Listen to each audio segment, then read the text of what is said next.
Please welcome to the Star Magic Spotlight Press Con, Robbie Jaworski and Angelina Cruz. Hello, mga kapamilya. Thank you for having us. It is a pleasure to be here. Yes, good afternoon. Thank you for greeting everyone. Robbie, how about you, Angelina? Hello din mga kapamilya. Thank you, Ate Ai, for having us. And thank you for watching. Super excited kami makasama kayo. I think, if high school ako ngayon, for sure yung mga kaklasikong guys, ikaw yung crush. Tapos yung mga kaklasikong girls, ikaw yung crush. Parang kayo yung crush ng bayan, I think, ngayon sa mga, sa mga schools. Have you ever tried visiting universities, schools recently? I've never done a university visit pa. Oh, you should. Oh my gosh, feeling ko crush siya ng lahat. No, siya yung type na gano'n. Ikaw, Robbie?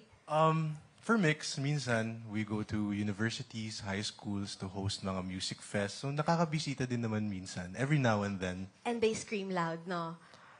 Sometimes, sometimes I feel the love and support for sure. Yeah. Yes, oo. Tapos ngayon, you guys are paired together sa The Alibi. We're so happy. Congratulations, guys. Thank you. Thank you. Congrats. Okay, so let's start first sa when you started sa showbiz. Since we saw sa AVP, dun sa video, diba, how you started and your journey so far. So, can you tell us about, ano na yung mga naging experience nyo? Ano yung mga, meron ba kayong expectations versus reality moments na akala nyo mangyayari before you entered and then now you realize na, ganito pala. Me first? I think there are a few. A lot of realizations tungkol sa trabaho, sa proseso ng pagtrabaho. Initially, I thought, acting and hosting was about, being quick, mabilis mag-isip. But it's a lot more than that. It takes a lot of preparation. It's preparation in mind, in body. It's a whole package, and you can only succeed in it if you truly enjoy it. So you have to enjoy what you do. At nag-enjoy ka na ba ngayon, Robbie? Oh yes, of course, of course. So far, you've been doing acting, hosting as a mixed VJ. Ano yung na-enjoy mo dun? I'd say naman I enjoy everything, especially dahil yung mix is with music. So, yung aspeto na nagsasama kami ng mga ibang artists, music writers, music makers, tapos yung co-VJs ko. The environment is so healthy, GVs. So I enjoy it, but I was saying earlier actually, through The Alibi, through the experience of acting, I found that that's what I enjoy the most out of all the facets or types of work dito sa entertainment and media industry. And later on, we'll talk more about that. How about you, Angelina? Any thoughts on your journey so far? Honestly, because The Alibi is my first ever serie to film, and I expected it to be the same as filming a movie because I filmed a movie with Don Bell before during the pandemic, and I found it very chill. But The Alibi, filming a teleserye, is very different pala. It can be very fast-paced. Yeah. Mabilis. Mabilis. You have to be quick on your feet. But what really changed and what made me relaxed was just taking it one scene at a time. And of course, working with co-actors who were very supportive. Kim Pao, Robbie. They really helped me relax when filming the scenes. So, let's go back to that moment when you found out you were gonna be working together. Did you guys know each other na ba before? Friends na ba kayo? How did you guys meet? I knew of Angelina I knew a of while back Robbie na rin. also.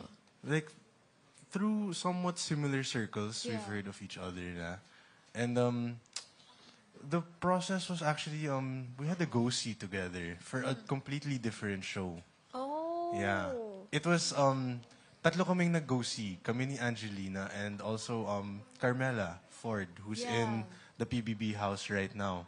So the three of us, we did a go-see, and then we did a scene together, right? Yeah, we did a scene together. We did a scene together. At doon lang kayo nag-meet? First time. First time yun? Properly. First time. Yeah. Oh, okay. And then I guess sila Tita Cory, Direk Lauren, they liked what they saw with our screen. What is it called? The On-screen chemistry. on-screen chemistry. Yeah. And so mula doon, nag-umpisa muna kami mag-workshop. So we did exercises on, just acting, feeling more comfortable around each other. Tapos sa prosesong yun, we got to know each other also a little more. And then we ended up getting casted together for The Alibi. Oh, okay. So, medyo may idea na kayo na, uy, parang ito yung i-prepare sa akin kasi may chemistry raw kami sa Go See, dun sa screen test. Okay, so what was your reaction when you finally found out na officially you guys are gonna be working together for The Alibi? You know, actually, I found out from Robbie. Oh, really? You told me during the ABS-CBN Oh, ball. yes, during the Yeah, ball. because we were seated in the same table. And he goes, Angelina, winner tayo. Winner. Chinika mo agad! I'm like, is that true? Is that true? I'm like, yeah, I heard. So that's how I found out. I'm like, but I wasn't super duper sure. Yeah, so, naalala ko lang kasi may nagkwento sa akin na we got casted for the role on The Alibi. Pero hindi pa linalabas yung kwento. So, ang alam lang namin is we got casted for a job, and the plot had something involving the two of us being, scene partners and love interests in the project.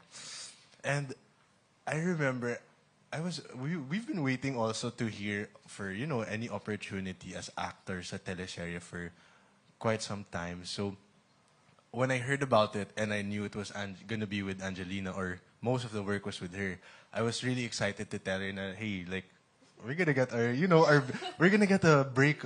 May opportunity dito para sa atin. We're getting it together. So it's great. Oo. So, in-explain niya kung ba't inunahan niya yung manager. Na-excite daw kasi siya. Oo. Okay. So, okay, nung time na yon hindi niyo pa alam kung ano yung magiging kwento, but now, alam niyo na, nung nalaman niyo na it's gonna be with Kim Chu and Paolo Avellino and the plot, ano na yung naging reaction niyo, and how did you like it? Me, I was excited and sobrang happy to be able to work with Kim Pao and of course Ate Kim because she worked with my mom before. My mom played her mom sa isang teleserye. So I thought like, wow, I'd get to finally work with Ate Kim, who my mom loves so much. And when the role naman was pitched to me, yung character ko, medyo na-shock ako.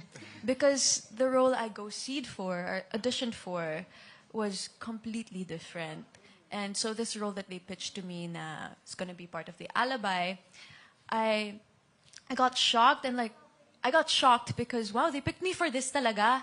Because Catherine is very far from who I am as a person. But accepting such a challenging role really helped me hone my craft. You know, it made it more challenging. It gave me more motivation to work as an actress.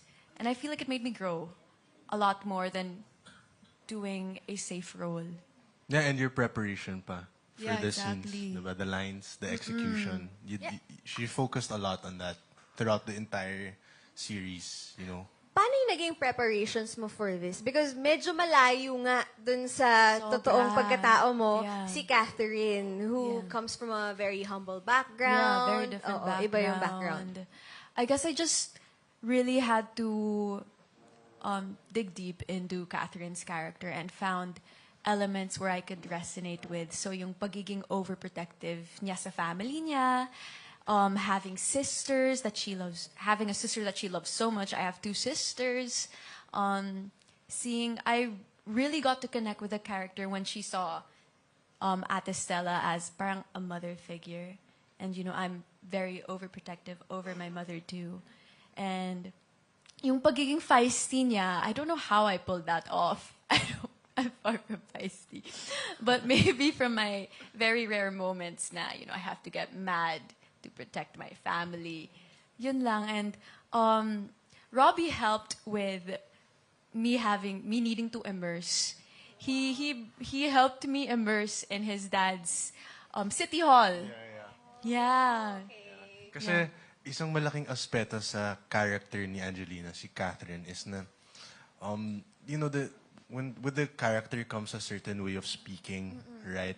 And it's not always so easy for us actors to, code switch or parang mahirap para sa amin palitan kung paano kami nagsasalita. Oh, iba yung accent eh. Iba yung Oo, accent. iba yung accent nun. So, in order to try to get Angelina as much help or at least inspiration from anything she could get, we immersed her sa office. Paano? Like, dinala ka sa Pasig City office? Ganun? Yeah, sa office ng dad niya. Tapos, Tapos? yung mga katabi ko, yung mga secretary ng mga dad niya, Okay. I'd converse with them.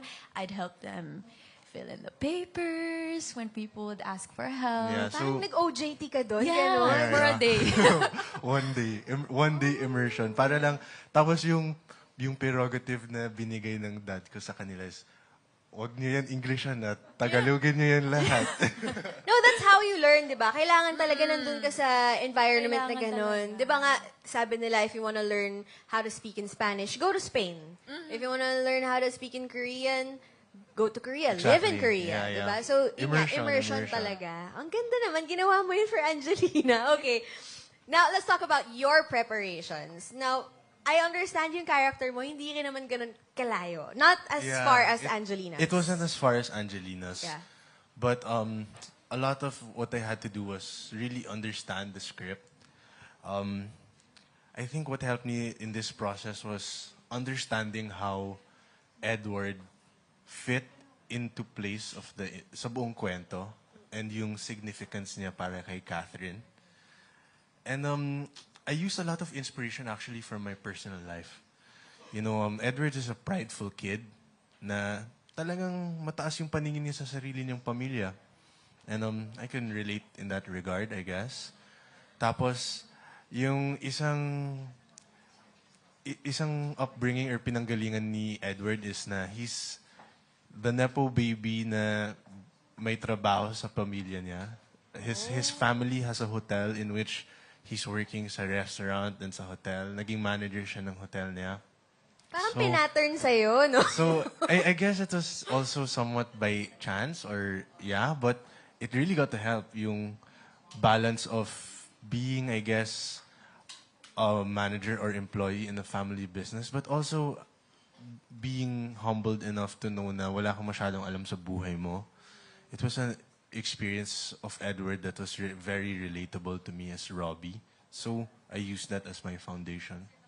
For those who don't know, kwento mo naman konti kasi may hotelier background si Robbie.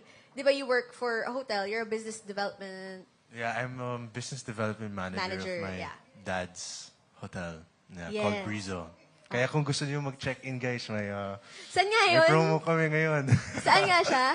Meron kami sa Tagaytay at sa Tagaytay. Bataan. There. So, meron talaga siyang day job sa hotel. Yes. So, yun yung sinasabi kong parang patterned after you. Hindi naman Yeah, yung yeah, prideful.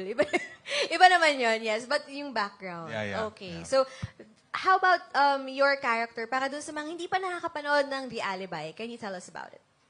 About Catherine. Okay, so si Catherine naman ang younger sister ni Stella, yung character ni Ate Kim. She's very feisty, very overprotective. Ayaw niya sa trabaho ni Ate Stella niya. So she tends to be very feisty to her sister as well, but only to protect her, only because she wants the best for her sister. Ano pa ba? She's very overprotective over her family, na kaya niyang magsabunutan sa mga kapitbahay kung kailangan. Nakipagsabunutan ka na ba ever in your life? In my life? Sa kahit sa school, sometimes, di ba, kapag may ayaw kang classmate, With your sisters? I think Pwede rin. nung bata ako, I did once with my sis. sister, oh, I think lahat naman tayo dumadaan dyan. Yeah. Okay.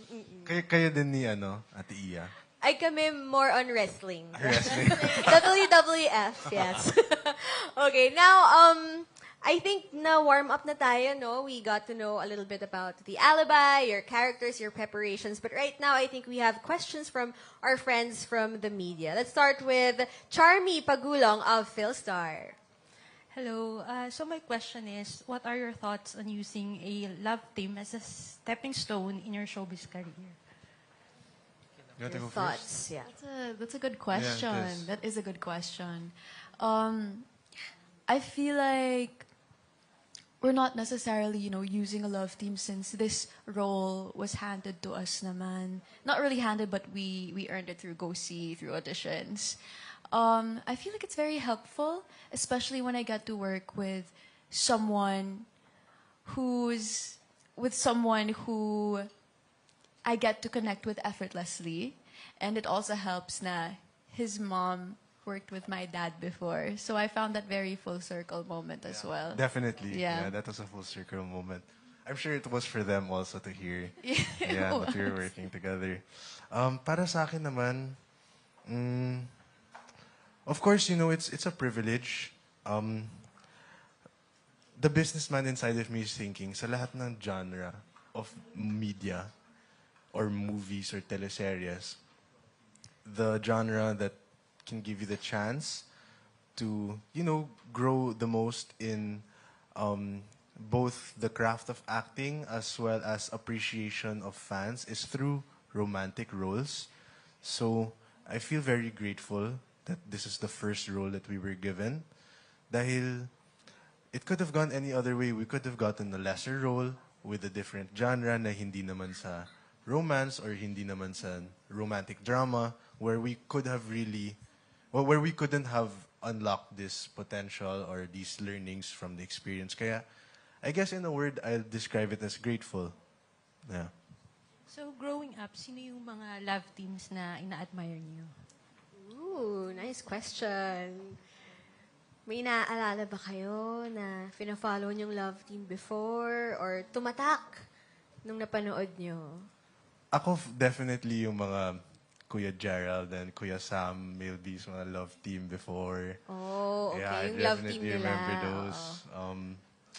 Sino pa? Do you have any? Ako sina Richard Don. Yeah, the okay. classics. I like that. I've been a Liz Ken fan before because my mom worked with them. And so to support my mom, I'd watch their teleseries dati. And while watching the teleserie to support my mom, I found to love them too. Yeah. Thank you. Okay, Thank thank you. you. Thank you, Charmy Pagulang of Philstar.